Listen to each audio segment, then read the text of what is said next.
Hello everyone and welcome to the Beer Junkies. Today we are going to be brewing a juicy, hazy, New England, whatever you want to call it, IPA. When done right, this is going to be a citrus bomb with loads of fruity, citrusy flavors in the aroma and the flavor. We're going to walk you through how to design this recipe, going through the BJCP guidelines, going through BeerSmith to develop this, and then we're going to walk you through our personal recipe. After that, we're going to walk you through our brew day to see how you brew this beer. We're going to mash, boil, add the hops, transfer, add the yeast, all the good stuff. So stick around and watch us as we brew this New England IPA. At the very end, we will show you the final recipe with the final product, and we will give you a tasting review. So the first thing that I do when I'm designing any recipe is I come and I look at the BJCP guidelines. You can find these on Google and it's downloadable as a PDF, but they are a wonderful resource that give you all the descriptors that you will need when designing your recipe.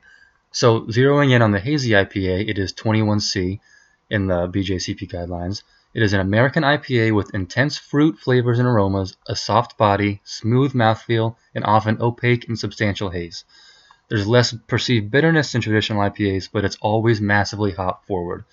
So right away, I'm going to know that with these intense fruit flavors and aromas, I'm going to want to use a very citrusy or fruity hop like Citra or Amarillo, and not so much a piney, grassy, or herbal hop like some of the American styles are. The smooth mouthfeel and the substantial haze. The smooth mouthfeel will come with flaked oats. That's what you put in the oatmeal milk stouts, and it really adds a silky, smooth mouthfeel. And the substantial haze can be added with unmalted wheat, or wheat malt, or any of the above. Most of the haze actually comes with a reaction with the yeast and the hops and the fermenter, but we will get to that later.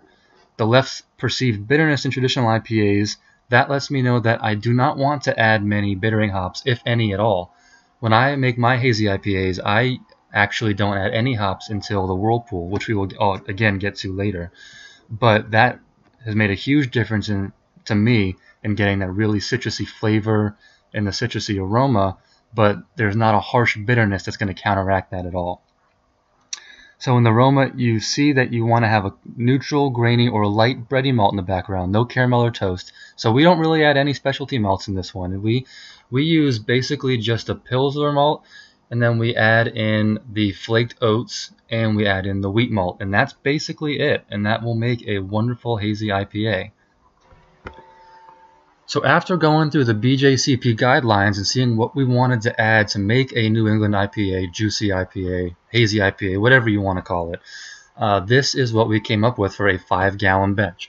So as we said, the bulk of it is this Pilsner malt. It just makes up 70%. It's going to give us a whole lot of fermentable sugars and a light, bready, grainy backbone to this beer.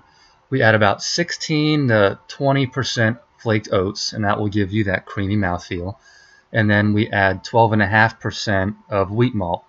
You don't want to go too crazy with the oats or the wheat malt. I'd say between 15 to 20% for both. Wouldn't go anything above that, just to kind of keep the grain profile as neutral as possible. So then this right here, this is where you make that juicy, hazy IPA. So it's not, let me move over to these brew steps so you can see a little bit better. But here you can see that we don't add any hops until the whirlpool. And beyond that, we drop the temperature to 180 degrees Fahrenheit in the whirlpool before we add these hops. This will really limit isomerization and let us retain the maximum amount of the hop oils that we want to get that hop flavor and hop aroma. So this is all personal preference. I like to use Amarillo, Citra, Mosaic, and Galaxy hops. For this, you can look at our website, thebeerjunkies.com, and look at our recipe for the New England IPA, and you will see a whole load of descriptions for a whole bunch of different hops, and you can kind of pick and choose from there. But when you're making a beer like this, it's going to take a couple of iterations to see what flavor combinations you like, because some hop flavors are wonderful on their own, and some aren't necessarily great when you mix them together. So it will take a little bit of getting used to. But this is what we're starting with. We're doing this in the whirlpool. We whirlpool for 10 minutes, and then we let it wind down for 10 minutes. So that's why you see that 20-minute mark there. And then this is a little bit controversial. the biotransformation that some brewers talk about when it comes to these New England IPAs. Some think it does something, some think it doesn't do anything at all, but with this recipe, we'll pretend like it does. So we actually put our first dry hops in 3 days into fermentation, while there is still a little bit of activity going on, and we add an ounce of Galaxy, an ounce of Citra, and an ounce of Amarillo. If you're able to put them in a hop sack and remove these, remove them after 7 days. If not, it's no problem. We aren't able to remove our hops on our system, so we just make sure that the beer is not in the fermenter for too long. So we add those hops in at 3 days, and then 10 days into fermentation, we will add 2 ounces of Citra and 2 ounces of Amarillo, and then we will let those hops sit in the beer for anywhere between 4 to 7 days, and then after that, we will cold crash it to 33 degrees, hold it there for a day or two, transfer it to the bright tank, carbonate it so that you get about 2.5 volumes. You don't want it too high. Too high will really enhance the perceived bitterness and make it kind of take away from some of that smooth mouthfeel that you wanted with the flaked oats. So it's a little bit on the lower side at 2.5, but not so low that people will complain that it's flat. So you carbonate it to about 2.5 volumes, let it clarify a little bit, and then start to either keg it or bottle it, whichever one you were able to do. One last thing before we show you the actual brew session, I wanted to show you where you can find this recipe on our website. So go to thebeerjunkies.com, click on the beer recipes tab, scroll on down to New England IPA,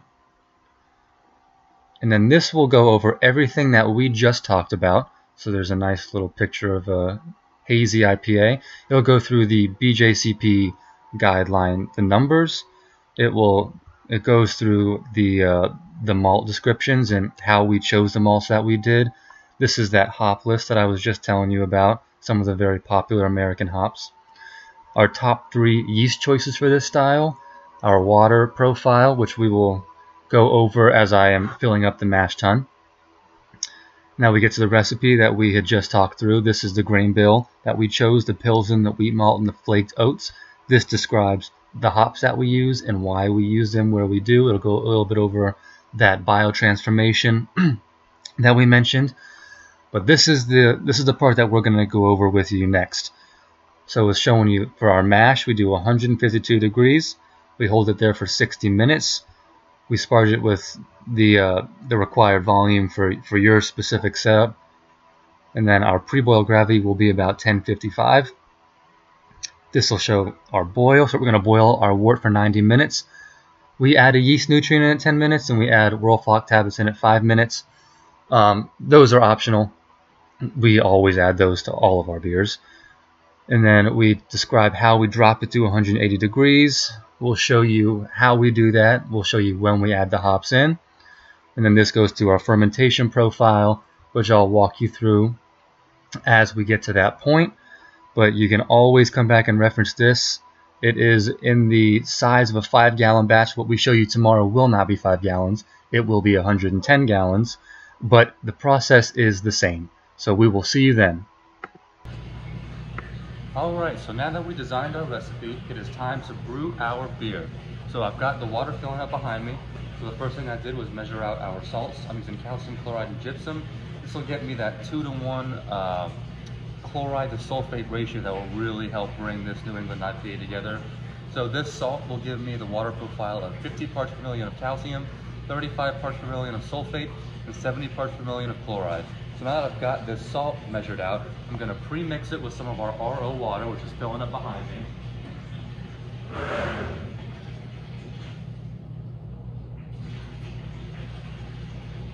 And this will allow me to make sure that all the salt is mixed into the water and dissolved and integrated well before we mash in, so that that water profile is ready to go. So I'm going to let this mash tun keep filling up, and we'll be back right when it's time to mash in. Alright, we got our water profile where we want it, we have the pH where we want it, I've got the right volume and the right temperature, so it's time to mash in.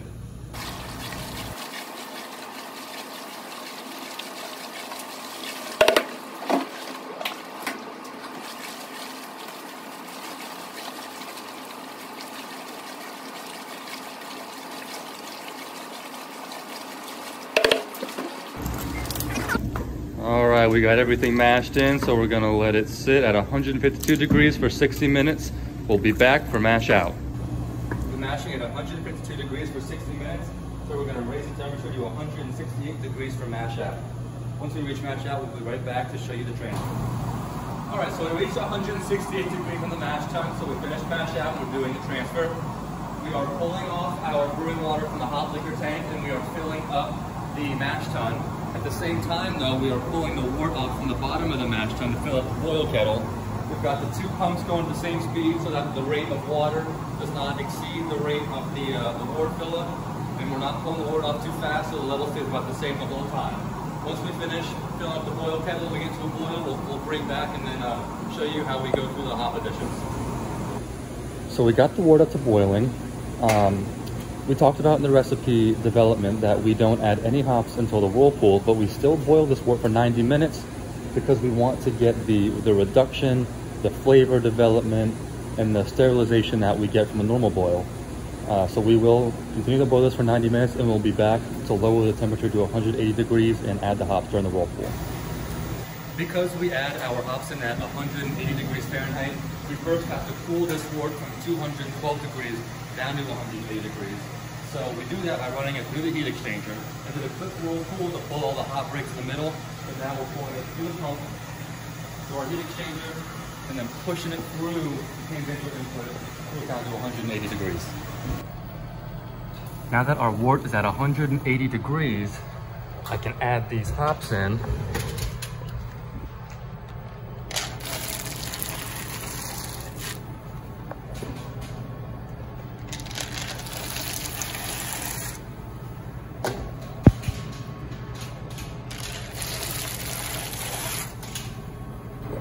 You can see here we got that nice whirlpool going, which is pulling all of the hops, hot break, and everything else to the center of that boil kettle so we can prevent it from going into the fermenter as we transfer over. All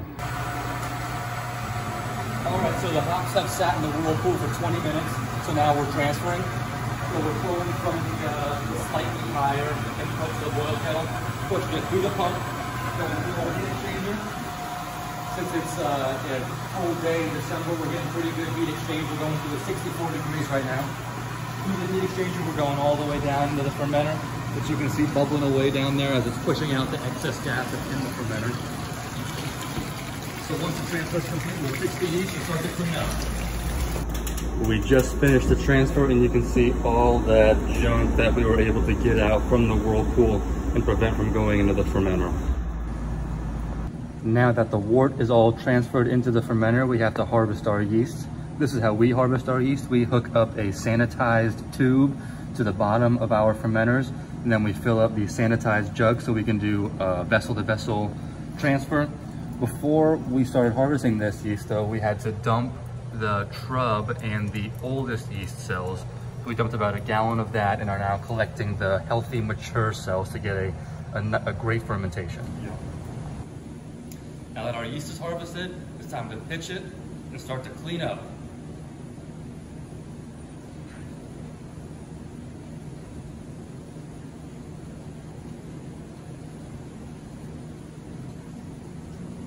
Good. It's finally done, so it's time for the taste test. We're over the age of 21. We do not condone underage drinking. Please drink responsibly.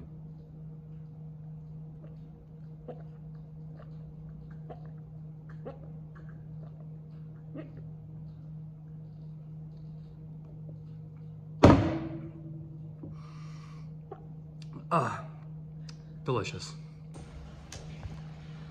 In all seriousness, this is a delicious beer. It's got tons of citrusy fruit in the aroma. It's got tons of citrus in the flavor. You gotta try this one.